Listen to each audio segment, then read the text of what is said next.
नमस्कार स्टूडेंट, चलिए शुरू कर लेते हैं हमारे आज के सेशन को, जो है क्लोज टेस्ट पर, जो अभी तक एसएससी के प्रीवियस ईयर क्वेश्चन पेपर्स में आ चुके हैं और इसे हमने करंट पब्लिकेशन से लिया है।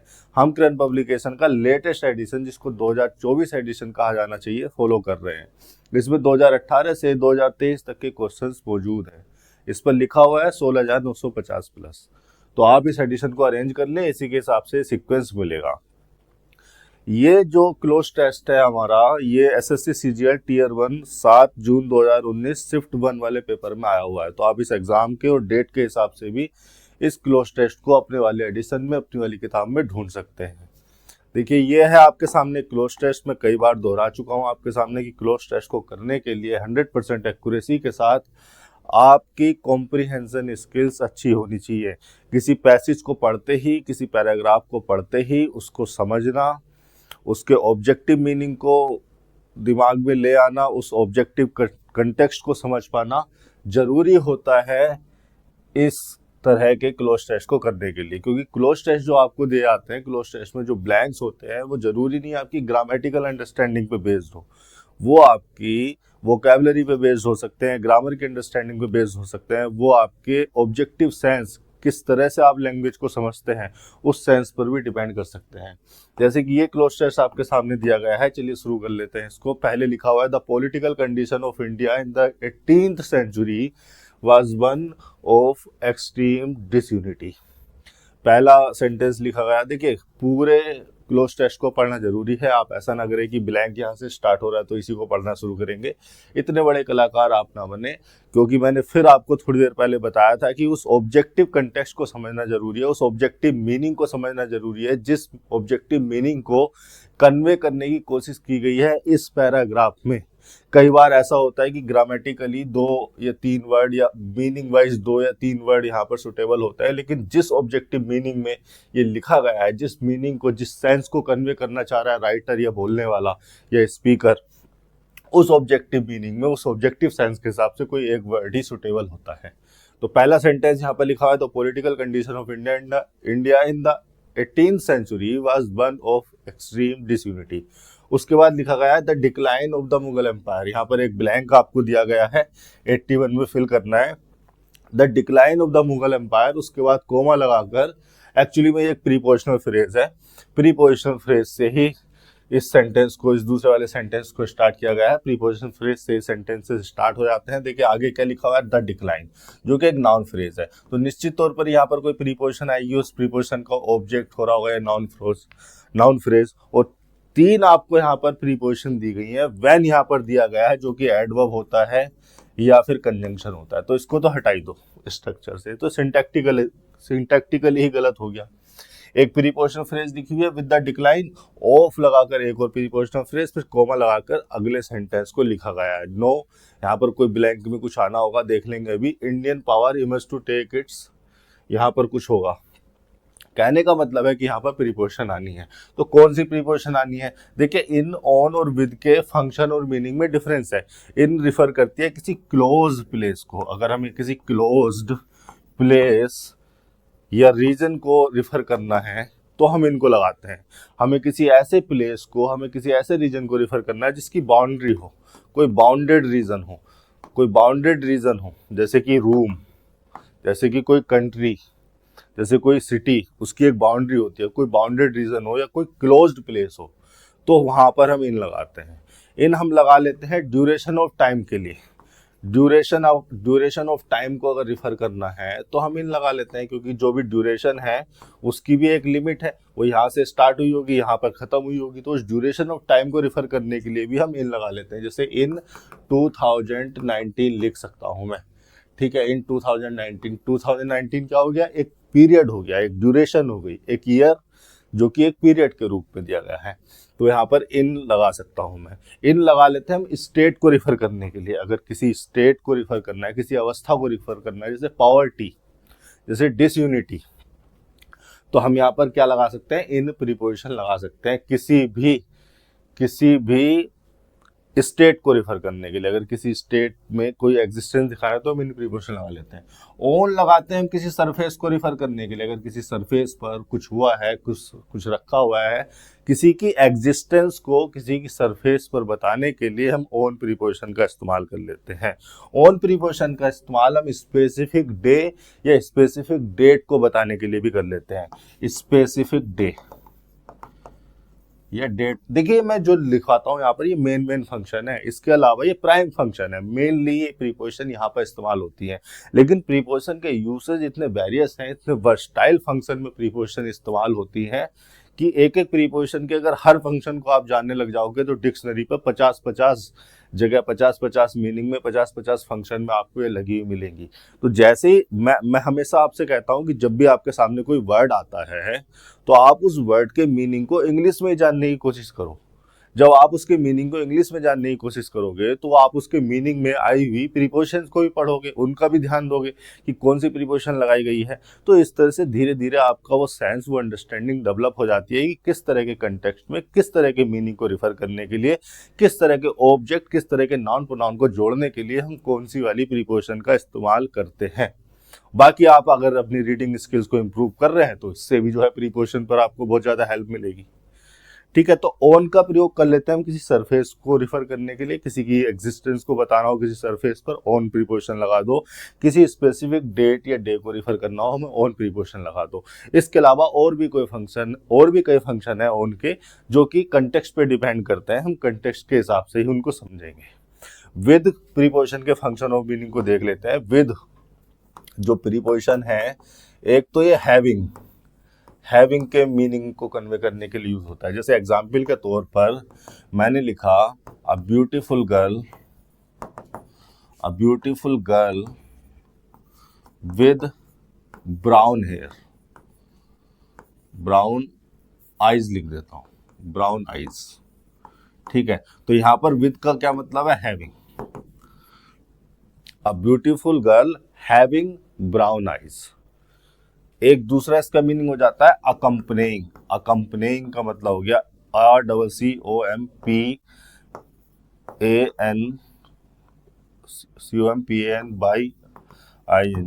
अकम्पनेइंग का मतलब क्या है? अकम्पनेइंग का मतलब in the company of something, ये someone, in the company of someone और समथिंग। जैसे एग्जाम्पल के तौर पर मैं लिख सकता हूं Ram with Radha went to forest. ठीक है, तो राम यहां पर क्या हो गया, नाउन हो गया जो कि सब्जेक्ट हो रहा है हमारे सेंटेंस का, और प्रीपोजिशन, और इस प्रीपोजिशन के बाद लिखा है उसका ऑब्जेक्ट। तो यहाँ पर विद क्या है, विद का मतलब यहाँ पर अकम्पनिंग है, in the company of Radha. Ram in the company of Radha, या Ram with Radha went to forest. इस तरह के मीनिंग को कन्वे करने के लिए विद प्रीपोजिशन को लगाया जा सकता है। इसके अलावा विद प्रीपोजिशन एक जगह और आपको लिखी हुई मिलेगी, वो है यूजिंग समथिंग। और ये यहाँ पर ये जो समथिंग है ये किसी मेथड को या किसी इंस्ट्रूमेंट को रिफर कर रहा होता है, किसी इंस्ट्रूमेंट को। अब ये मेथड या इंस्ट्रूमेंट कोई फिजिकल मेथड या कोई फिजिकल इंस्ट्रूमेंट भी हो सकता है, कोई कॉन्सेप्ट भी हो सकता है, कोई थ्योरी भी हो सकती है, कोई आइडिया भी हो सकता है जिसका यूज करके आपने कुछ कर लिया। एग्जाम्पल के तौर पर मैं लिखना चाहूँ यहाँ पर तो मैं लिख सकता हूँ शी शॉट हर हस्बैंड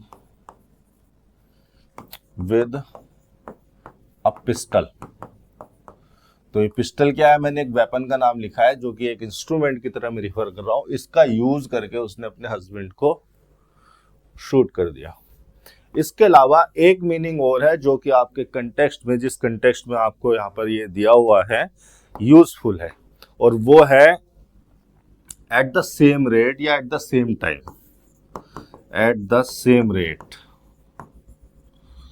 या एट द सेम टाइम, कोई एक्शन हुआ उसी टाइम पर कुछ और हुआ तो आप विद प्रीपोजिशन का इस्तेमाल कर सकते हैं। जैसे कि एग्जाम्पल के तौर पर मैंने लिखा your understanding will improve with age. तो कहने का मतलब ये है कि जैसे जैसे आपकी एज में ग्रोथ होगी, जैसे जैसे आपकी एज बढ़ेगी, उसके साथ साथ उसी रेट पर जो है आपकी अंडरस्टैंडिंग भी इंप्रूव होगी, अंडरस्टैंडिंग भी डेवलप होगी। तो एट द सेम रेट और एट द सेम टाइम को रिफर करने के लिए भी आप विद प्रीपोजिशन का इस्तेमाल कर लेते हैं कि ये जो एक्शन होना है ये किस रेट पर होना है, किस टाइम पर होना है, जिस रेट पर जिस टाइम पर ये एज वाली जो स्टेट है ये बताई जानी है। तो कहने का मतलब यहाँ पर ये है कि देखिए आप किसी पीरियड को रिफर नहीं कर रहे हैं, किसी जो क्लोज्ड प्लेस को रिफर नहीं कर रहे हैं, किसी सरफेस को रिफर नहीं कर रहे हैं। आप ये कहना चाह रहे हैं कि जैसे जैसे डिक्लाइन हुआ मुगल एम्पायर का, वैसे वैसे ये वाला एक्टिविटी, ये वाली जो सिचुएशन है, ये वाली सिचुएशन आती गई। तो यहाँ पर 81 का फर्स्ट ऑप्शन हो जाना था, with the decline of the Mughal empire. जैसे जैसे मुगल एम्पायर का डिक्लाइन हुआ, जब वो समय आया जब मुगल एम्पायर का डिक्लाइन वाली स्टेट थी, उस स्टेट में, उस सिचुएशन में, उस समय पर, उस रेट पर ये वाली चीजें हुई, तो यहाँ पर सही ऑप्शन हो जाएगा आपका विद। 81 का फर्स्ट। आगे चल लेते हैं, क्या लिखा हुआ है, विद द डिक्लाइन। 82 वाले ऑप्शन पर आ जाते हैं। ये ऑप्शन है, आप खुद लगा कर देखें जरा। With the decline of the Mughal empire no Indian power. देखिए इंडियन पावर यहाँ पर जो लिखा हुआ है ये एक नाउन फ्रेज लिखा हुआ है पूरा का पूरा। एक्चुअली में पावर को आप नाउन कह सकते हैं और इंडियन को आप एडजेक्टिव कंसीडर कर सकते हैं, लेकिन इंडियन पावर पूरा का पूरा एक नाउन फ्रेज हो गया। इससे पहले जो नो लगा हुआ है ये एक डिटर्मिनर लगा हुआ है। इट मीन्स यहाँ पर कोई एक और डिटर्मिनर आ सकता है। अब ये नो डिटर्मिनर भी इसके लिए आया है और यहाँ पर जो डिटर्मिनर आएगा वो भी इस नाउन फ्रेज के लिए आया है। पूरी की पूरी जो इंडियन पावर नाउन फ्रेज है रिफर कर रही है। तो यहाँ पर वन आना चाहिए, अनदर आना चाहिए, अदर आना चाहिए, मोर आना चाहिए। देखिए अगर आपने यहाँ पर वन लगा दिया ना तो नो वन मिलकर एक प्रोनाउन फ्रेज हो गई। ये पूरी की पूरी नो वन जो हो जाती है वो प्रोनाउन फ्रेज हो जाती है। और प्रोनाउन हमें यहाँ चाहिए नहीं, हमें यहाँ डिटर्मिनर चाहिए। क्योंकि प्रोनाउन क्यों चाहिए हमें, प्रोनाउन कैसे लगा सकते हैं यहाँ पर जब हमने पहले ही नाउन लिखा हुआ है। अगर नाउन ना लिखा रहता तो नाउन के स्थान पर हम प्रोनाउन लिख सकते थे। तो हमें कोई ऐसा वर्ड यहाँ पर चाहिए जो डिटर्मिनर के फंक्शन में आ सके। वन तो आ नहीं सकेगा। अब ये जो बाकी के तीन वर्ड हैं, ये बाकी के तीन वर्ड अनदर, अदर और मोर डिटर्मिनर के फंक्शन में आ सकते हैं, तीनों ही। सबसे पहले अनदर को पकड़ लेते हैं। अनदर को पकड़ के जरा इस पर थोड़ा सा काम करते हैं। देखिए अगर मैं लिखता हूं नो अनदर इंडियन पावर, तो अनदर का मतलब है क्या, एक्चुअली में अनदर का मतलब होता है एन प्लस अदर। अब देखो ये जो एन है ये भी एक आर्टिकल लगा है और ये जो नो है ये भी एक तरह का डिटर्मिनर ही है और ये आर्टिकल भी डिटर्मिनर है। अब हम किस एन लगाकर हम किसी ऐसी चीज को रिफर कर रहे हैं जो कि सिंगुलर हो। भाई एन तो इसलिए लगाया है, अगर हम नो के साथ अनदर को लिख देते हैं तो इसका मतलब अनदर लगा के हम एन प्लस अदर लिखना चाह रहे हैं, एन प्लस अदर। और चूंकि इसमें एन का सेंस है और एन एक सिंगल यूनिट को रिफर करता है, इसका मतलब हम किसी सिंगुलर काउंटेबल नाउन को रिफर कर रहे हैं। अगर हम किसी सिंगुलर काउंटेबल नाउन को रिफर करना चाह रहे हैं तो हम इस आर्टिकल को, इस डिटर्मिनर को मॉडिफाई करने के लिए नो को कैसे लगा सकते हैं, हमें यहां पर लगाना चाहिए नॉट। इसीलिए नो अनदर जैसा कुछ नहीं होता। अगर नो अनदर कहीं पर लिखा हुआ देखो तो गलत हो जाएगा। किसी आर्टिकल को, किसी डिटर्मिनर को मॉडिफाई करने के लिए एडवर्ब आ सकता है, ठीक है। अगर नोट अदर को रिफर करने के लिए, अदर को मॉडिफाई करने के लिए आया था तो वो एन लगाने की जरूरत ही नहीं पड़ती। एक्चुअली मैं आपको ना अदर और अनदर के बीच का डिफरेंस समझाता हूँ, वहां से चीजें और ज्यादा क्लियर होंगी। देखिए एक वर्ड होता है आपका अदर, एक वर्ड होता है आपका अनदर, और एक और वर्ड होता है आपका, एक फ्रेज होती है द अदर।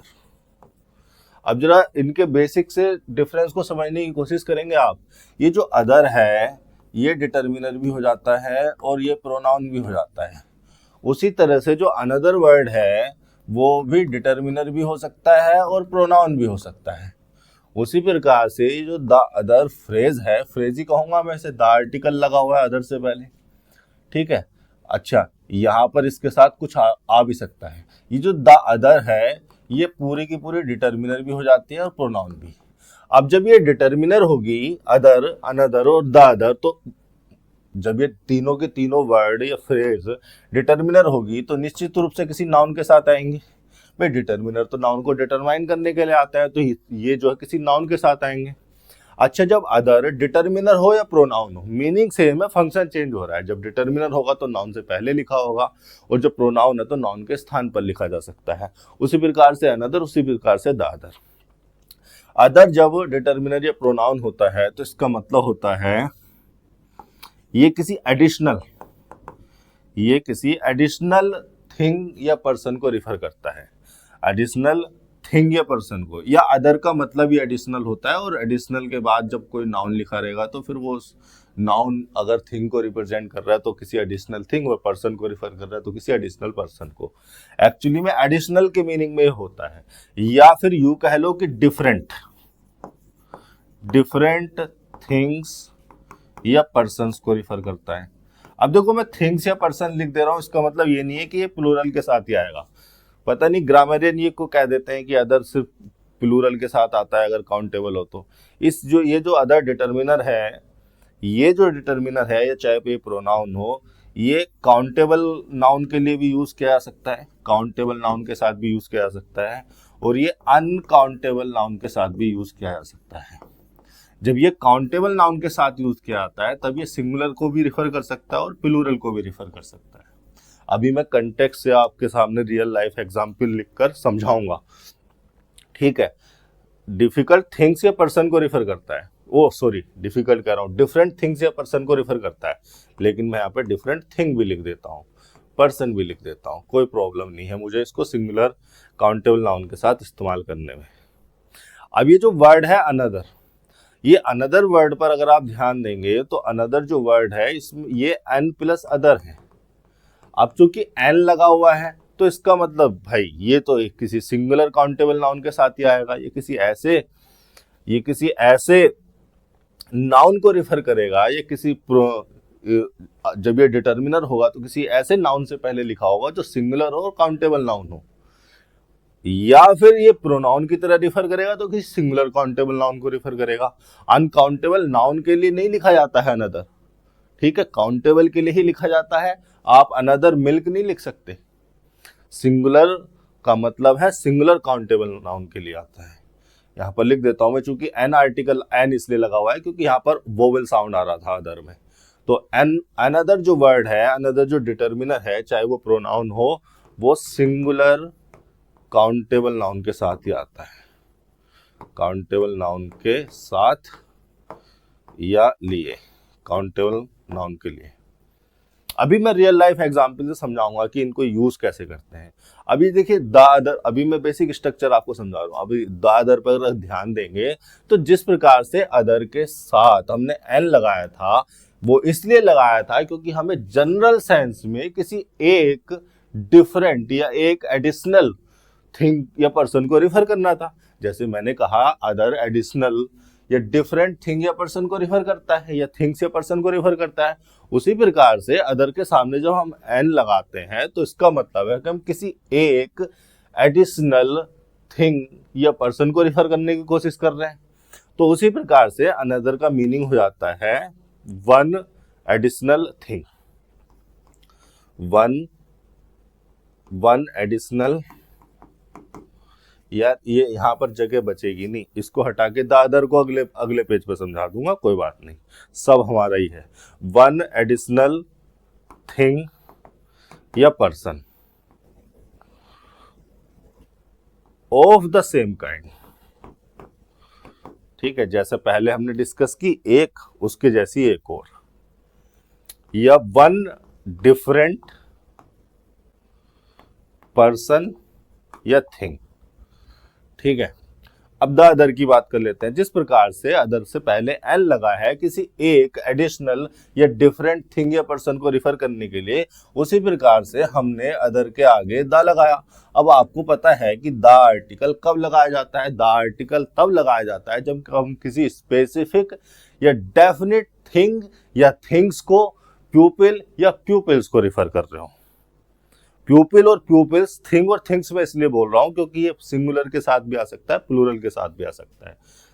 जिस प्रकार से अदर का फंक्शन है, देखिए अदर में और द अदर में क्या फर्क है? दा का ही तो फर्क है। और दा लगाते हैं हम किसी को स्पेसिफिक और किसी को डेफिनेट बनाने के लिए। जब हमें किसी स्पेसिफिक या डेफिनेट पीपल या थिंग्स का रिफर करना हो तो हम द आर्टिकल लगाते हैं।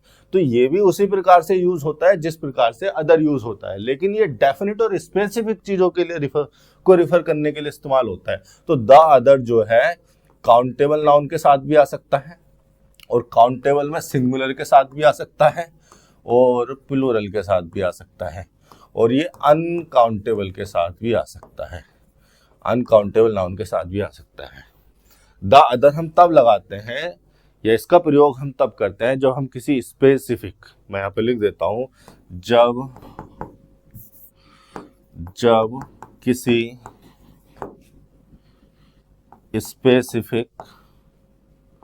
स्पेसिफिक थिंग या थिंग्स, दोनों लिख के चल रहा हूं, या पर्सन और पर्सन्स को रिफर करते हैं।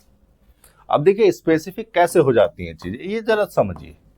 अब जरा रियल लाइफ इंप्लीमेंटेशन देखिए इनका, तीनों वर्ड को या फ्रेजेस को किस तरह से इस्तेमाल करना है। सोचिए कि आपका दोस्त आपसे झगड़ा करने आया, आपका एक दोस्त आपसे झगड़ा करने आया। इस दोस्त का नाम आपको पता है, रख देते हैं राहुल। आपने दरवाजा खोला और आपका दोस्त आपसे झगड़ा करने आया, लेकिन वो अपने साथ और भी भीड़ को लाया।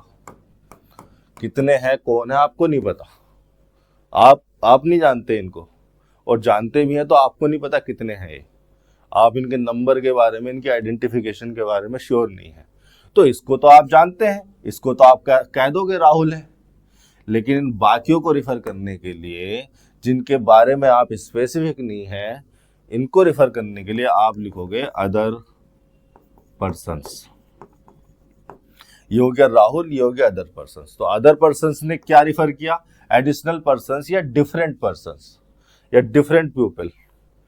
इस प्रकार से हम जब अदर को काउंटेबल नाउन के साथ यूज करते हैं और वो एक से ज्यादा के लिए इस्तेमाल हो रहा हो, तो हम उसको प्लूरल नाउन, प्लूरल काउंटेबल के साथ यूज करते हैं। लेकिन जब हम इसको अदर पर्सन को, जब हम इस अदर पर्सन को जब हम अदर वर्ड को किसी सिंगुलर नाउन के लिए, पर्सन के लिए इस्तेमाल करने की कोशिश करेंगे, तो हमें निश्चित रूप से इसकी, चूंकि काउंटेबल नाउन है तो या तो इसको प्लूरल करो या फिर हमें इसका नंबर बताना पड़ेगा। तो नंबर बताने के लिए हम एन आर्टिकल तो लगाएंगे, तो एन अदर को लिखने की जगह अनदर ही लिख दो ना। यही है इंप्लीमेंटेशन। अब देखिए, अब ये जो अदर आर्टिकल है ये आता है प्लूरल काउंटेबल नाउन के साथ। जब हम इसको सिंगुलर के साथ लगाने की कोशिश करते हैं तो निश्चित रूप से आप इसके सामने एन लिखोगे, तो एन अदर लिखने की बजाय अनदर एक ही वर्ड को लिख दीजिए।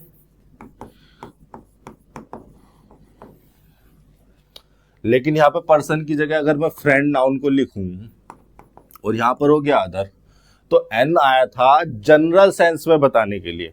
एन किसी जनरल सेंस में किसी एक पर्सन को रिफर करने के लिए हमने एन आर्टिकल लगाया था। हमें नहीं पता कौन सा पर्सन है, लेकिन अगर मुझे पता है कि मैं कौन से वाले फ्रेंड की बात कर रहा हूँ, माई फ्रेंड की बात कर रहा हूँ, तो मैं माई को लगा सकता हूँ। जिस तरह से एन आर्टिकल को लगाया उसी प्रकार से माई को लगा सकता हूँ फ्रेंड के लिए। तो कहने का मतलब ये है कि अदर वर्ड को, अदर डिटर्मिनर को आप सिंगुलर काउंटेबल नाउन के साथ यूज कर सकते हैं।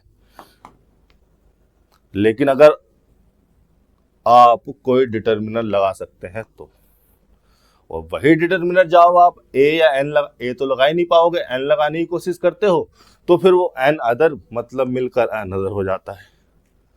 इस डिफरेंस पर बहुत सारे बच्चे जो है कंफ्यूज रहते हैं। एक डिफरेंस और समझिए। सोचिए कि आपका दोस्त राहुल फिर आपसे मिलने आया, इस बार वो सुलह करने आया। आपने दरवाजा खोला, उसके साथ एक पर्सन और था। अब इसको तो आप जानते हो, ये राहुल है। अब इस जो बचा हुआ है इसको क्या रिफर करोगे आप? इसको आप अनदर फ्रेंड रिफर करना चाहोगे, या द अदर फ्रेंड।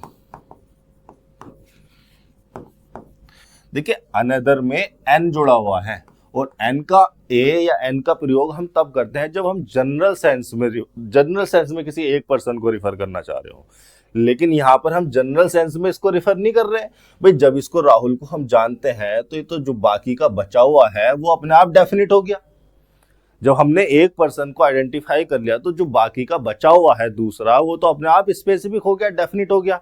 तो इसको हम किससे रिफर करेंगे? द अदर फ्रेंड से रिफर करेंगे, यानी कि अनदर फ्रेंड इसके लिए गलत हो जाएगा। इस प्रकार से डिक्शनरी में आपको एक ये भी डेफिनेशन लिखी हुई मिल जाती है कि द अदर का यूज कर लेते हैं, इस्तेमाल कर लेते हैं दो के सेट में रिमेनिंग को रिफर करने के लिए। अगर दो का सेट है, अगर दो यूनिट का सेट है, दो पर्सन का या दो थिंग का स्पेसिफिक सेट है, तो उस स्पेसिफिक सेट में रिमेनिंग वाले को रिफर करने के लिए यहां पर ऐसे लिख देता हूं, दो के सेट में रिमेनिंग वाले को रिफर करने के लिए। ठीक है, अब ये जो बचा हुआ रिमेनिंग था ये डेफिनेट हो गया। अब आप इसको अनदर फ्रेंड नहीं कह सकते, अनदर तब कह सकते थे आप जब और भी लोग यहां पर होते तो इसको अनदर कह देते। जैसे ठीक है, इसी बात पर एक एग्जांपल ले लीजिए। राहुल फिर आ गया, आपने दरवाजा खोला, ये आपका दरवाजा है, राहुल फिर से खड़ा है, लेकिन इस बार वो एक को नहीं दो फ्रेंड को लेके आया। तो अब आप इस फ्रेंड को भी अनदर फ्रेंड बोल सकते हैं, इसको भी अनदर बोल सकते हैं। आपके पास चॉइस है, आप इसको अनदर फ्रेंड बोल दे, आप इसको अनदर फ्रेंड बोल दे, किसी को भी अनदर फ्रेंड बोल सकते हैं, अनदर फ्रेंड बोल सकते हैं। लेकिन जब आपने इसको अनदर फ्रेंड बोल दिया, फिर ये वाला जो है ये रिमेन हो गया, ये जो रिमेनिंग है ये फिर स्पेसिफिक हो गया। अब ये स्पेसिफिक हो गया तो अब इसके लिए आपको द अदर फ्रेंड बोलना चाहिए। इस प्रकार से कहने का मतलब ये है कि किसी भी स्पेसिफिक सेट में, ये स्पेसिफिक सेट है, पहला जो मैंने आपको एग्जांपल दिया था वो कोई स्पेसिफिक सेट नहीं था। राहुल अपने साथ कुछ लोगों को लेकर आया, पता नहीं कितने थे वो, 10 थे, 12 थे, 15 थे, ठीक है। लेकिन यहां पर जो है एक स्पेसिफिक सेट है, हमें 3 लोग खड़े हुए दिख रहे हैं हमारे सामने। तो किसी स्पेसिफिक सेट में जो भी रिमेनिंग पर्सन होता है उसको रिफर करने के लिए आप द अदर फ्रेंड या द अदर का यूज कर सकते हैं, क्योंकि वो अपने आप ही डेफिनेट हो जाता है। लेकिन तभी जब ये रिमेनिंग हुआ दूसरी वाली सिचुएशन में, जब आपने इसको भी रिकॉग्नाइज कर लिया अनदर फ्रेंड बोलकर। शुरुआत में अगर केवल आप इसे जानते हैं तो आप इसको अनदर फ्रेंड कह लीजिए, इसको भी अनदर फ्रेंड कह दीजिए, दोनों ही जनरल सेंस में अनस्पेसिफिक है। इसी प्रकार से इस तरह सोचकर देखिए जरा, अगर ये राहुल फिर से आ गया और इतने फ्रेंड लेके आया, इस बार ये आपने डोर खोला, ये राहुल खड़ा हुआ है, तो ये तो राहुल हो गया आपके लिए। और बाकी के सारे जो बचे हैं आप इनको एक एक करके इनका रेफरेंस दे सकते हैं। आपके पास ऑप्शन है, मोहित, आकाश जानते हैं तो, और नहीं जानते हैं तो अगर इनको अगर एक साथ आप रेफर करना चाहते हैं, एक ग्रुप में रेफर करना चाहते हैं, यानी कि इस पूरे ग्रुप को रेफर करना चाहते हैं, 5 लोग हैं, इन चारों को रेफर करना चाहते हैं, इसको तो आपने रिकॉग्नाइज कर ही लिया, तो आप इसको अदर फ्रेंड्स लिख सकते हैं। अदर फ्रेंड्स ही तो हुआ है, लेकिन अब आपको क्या लिखना पड़ेगा यहाँ पर? द अदर फ्रेंड्स लिखना पड़ेगा। क्यों? क्योंकि ये वो रिमेनिंग सेट है जो इसको रिकॉग्नाइज करने के बाद अपने आप स्पेसिफिक हो गया, डेफिनेट हो गया। तो जब भी आप द अदर का प्रयोग करें, आप तभी यूज करें जब आपको लगे कि जिस नाउन को रिफर किया जा रहा है वो नाउन स्पेसिफिक है, डेफिनेट है। उस सिचुएशन में आप द अदर फ्रेंड्स, ये द अदर फ्रेज का यूज कर सकते हैं। डिटर्मिनर भी हो सकता है, प्रोनाउन भी हो सकता है। अब जरा इस चीज का इम्प्लीमेंटेशन अपने उस पर देखने की कोशिश कीजिए। देखो, अगर मैं यहां पर नो के साथ अनदर लगा देता हूं, पहली बात तो नो के साथ अनदर आता ही नहीं है, नो अनदर के साथ नोट आता है, क्योंकि नोट एडवर्ब है जो कि इस डिटर्मिनर के को मॉडिफाई कर देता है। तो नो अनदर तो ऐसे ही गलत हो जाता है।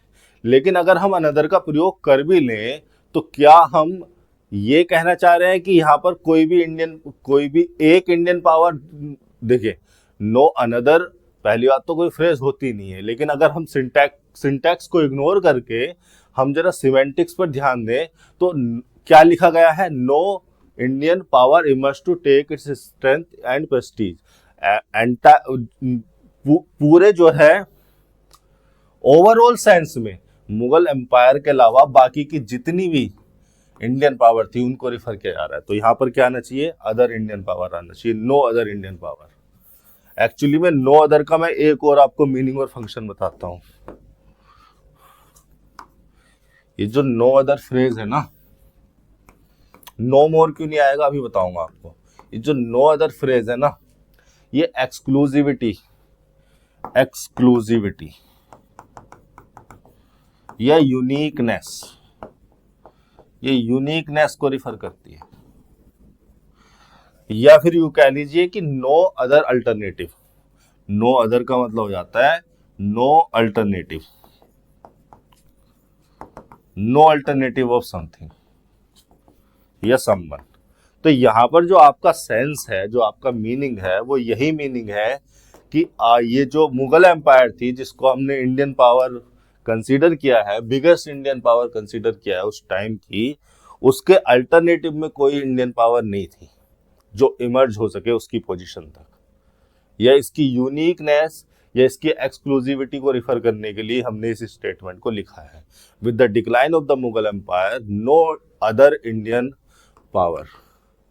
तो यहां पर सही हो जाएगा। देखिए नो मोर भी नहीं आना। नो मोर के फंक्शन को अगर मैं आपको बताना चाहूं तो आप इस तरह से समझ सकते हैं।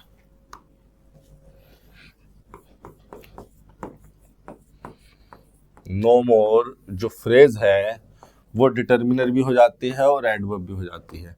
चलो पहले डिटर्मिनर वाला फंक्शन देख लो। एग्जाम्पल के तौर पर मैंने लिखा no more seats are vacant in the hall.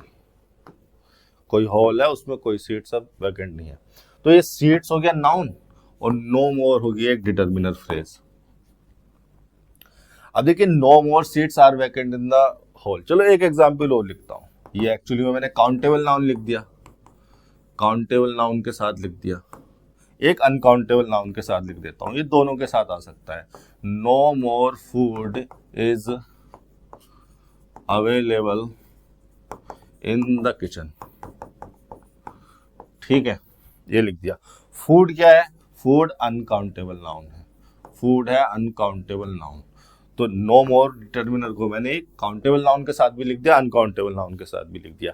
No मोर जब डिटर्मिनर होता है, किसी नाउन से पहले लिखा होता है, किसी नाउन को डिटरमाइन करने के लिए आता है, तो नो मोर का फंक्शन क्या होता है, यहां पर वो क्या बता रहा है, जरा मीनिंग से समझने की कोशिश कीजिए इसके फंक्शन को।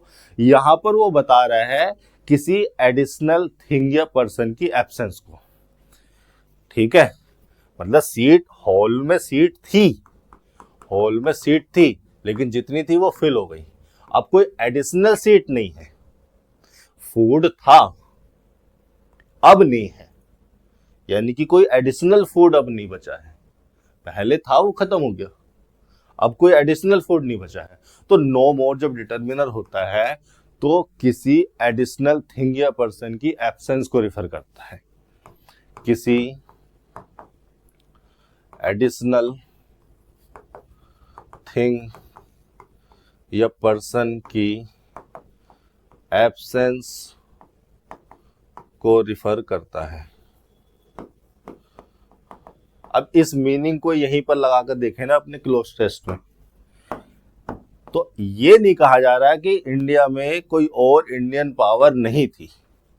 इंडियन पावर थी, मराठास थे, इधर उधर और भी इंडियन पावर्स थी, लेकिन कोई भी इंडियन पावर यहां तक नहीं आ पाई। नो अदर इंडियन पावर, देखिए नो अदर इंडियन पावर लिखा गया है।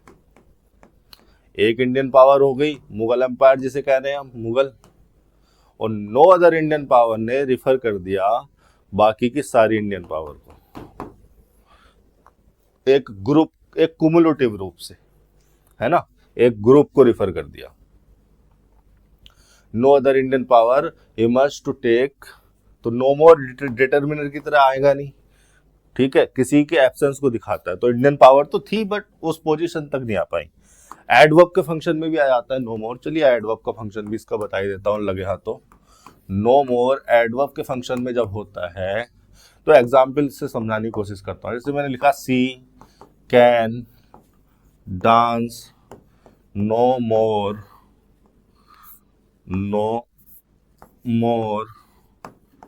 Due to its, she can dance no more due to its क्यों लिख रहा हूं मैं, she can dance no more due to her injury, ठीक है। तो यहां पर नो मोर किस लिए आया है, नो मोर आया है इस डांस वर्ब को मॉडिफाई करने के लिए, यानी कि एडवर्ब के फंक्शन में है। नो मोर जब एडवर्ब के फंक्शन में होता है तो क्या मीनिंग होता है उसका, क्या फंक्शन होता है, क्यों लगाया है हमने। एक्चुअली में नो मोर को एडवर्ब के लिए एडवर्ब के रूप में लगाया जाता है किसी स्टेट या किसी एक्शन के स्टॉपिंग को या सजेशन को रिफर करने के लिए। कोई एक्शन अब नहीं हो सकता या अब एक्शन नहीं होना है, या वो एक्शन या वो स्टेट अब नहीं है, तो कोई स्टेट या कोई एक्शन स्टॉप हो गया या एंड हो गया, उसको रेफर करने के लिए हम नो मोर को लगाते हैं। नो मोर को एडवर्ब के रूप में लगाया जाता है किसी एक्शन या स्टेट के सजेशन मतलब अंत हो गया, रुक गया, या स्टॉपिंग को रिफर करने के लिए, तो नो मोर तो एडजेक्टिव की तरह आना नहीं है, एडवर्ब का तो कोई यहाँ पर मतलब ही नहीं था। यहाँ पर हो जाना चाहिए है नो अदर। नो अनदर कुछ नहीं होता है, मैं फिर से आपको बता दूं, चाहे तो आप इसको याद कर लें। नो अनदर कहीं पर भी आपको लिखा हुआ मिलेगा तो गलत होगा। हमेशा नोट अनदर के साथ नोट ही लगाया जाता है, क्योंकि नोट एडवर्ब है, वो इसको मॉडिफाई कर सकता है एन को, ठीक है, नो नहीं कर सकता। आगे चलें। 83 क्या लिखा हुआ है,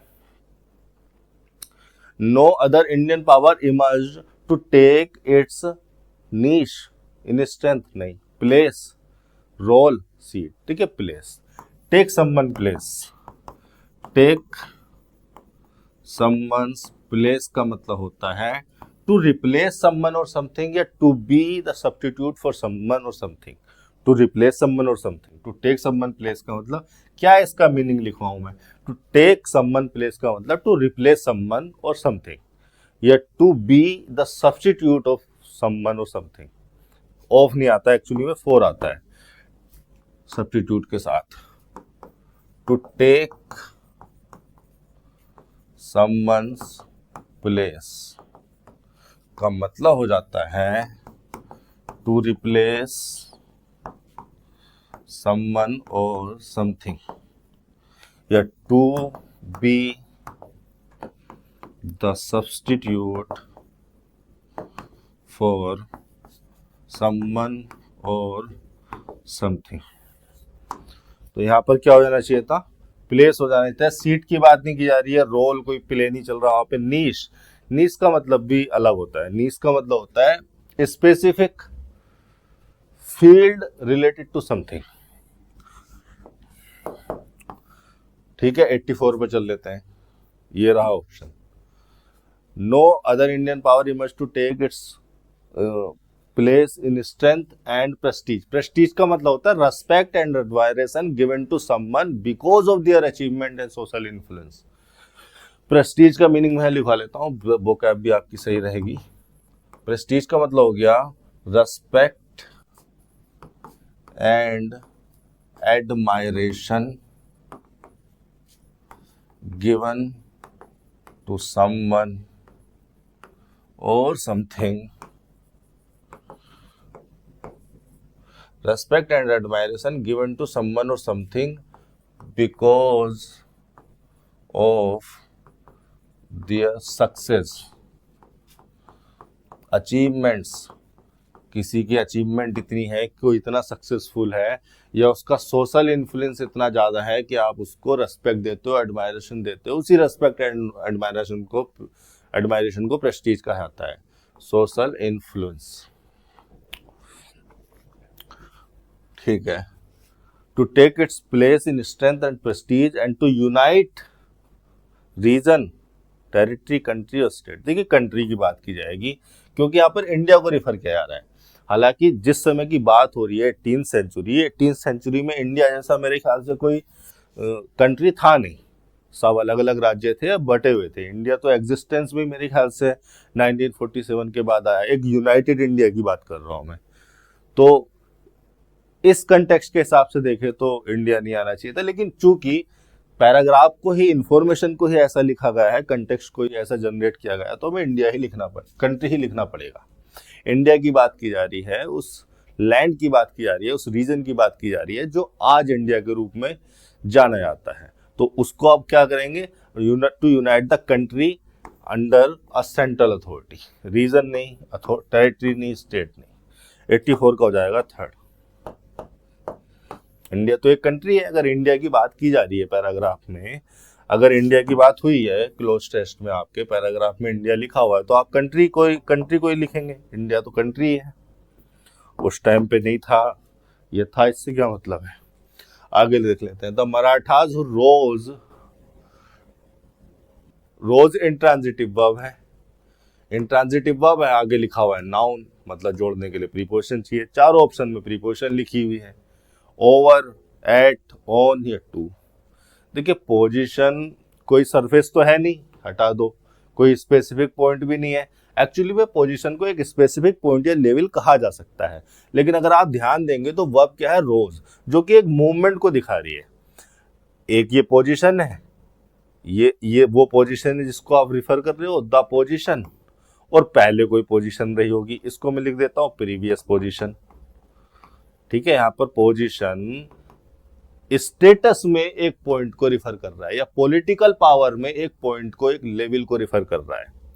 तो रोज का मतलब क्या है, पहले जिस पॉलिटिकल पॉइंट, जिस पॉलिटिकल स्टेटस पर रही होगी, या जिस पॉलिटिकल पावर के स्टेटस पर रहे होंगे, उस पोजीशन से, उस स्टेट से, उस लेवल से, उस पॉइंट से इस पॉइंट तक आना। तो ये क्या हो गया, ये फाइनल पॉइंट नहीं हो गया। जहां भी आपको किसी मूवमेंट का रेफरेंस आए और फाइनल पॉइंट को रिफर करना हो, तो आप क्या लगाएंगे, टू प्रीपोजिशन। ओवर भी नहीं, एट भी नहीं, ऑन भी नहीं। 85 का हो जाना चाहिए था फर्स्ट। इसी तरह से जो है चीजों को आपको समझना है, अपनी कॉम्प्रिहेंशन स्किल्स को इम्प्रूव कीजिए, प्रीपोजिशन आपके हाथ में आ जाएंगे। वोकैबुलरी को जो है धीरे धीरे रोज पढ़ते रहिए, रीडिंग स्किल्स अपनी जो है बनाते रहिए। आज के सेशन में इतना ही, धन्यवाद।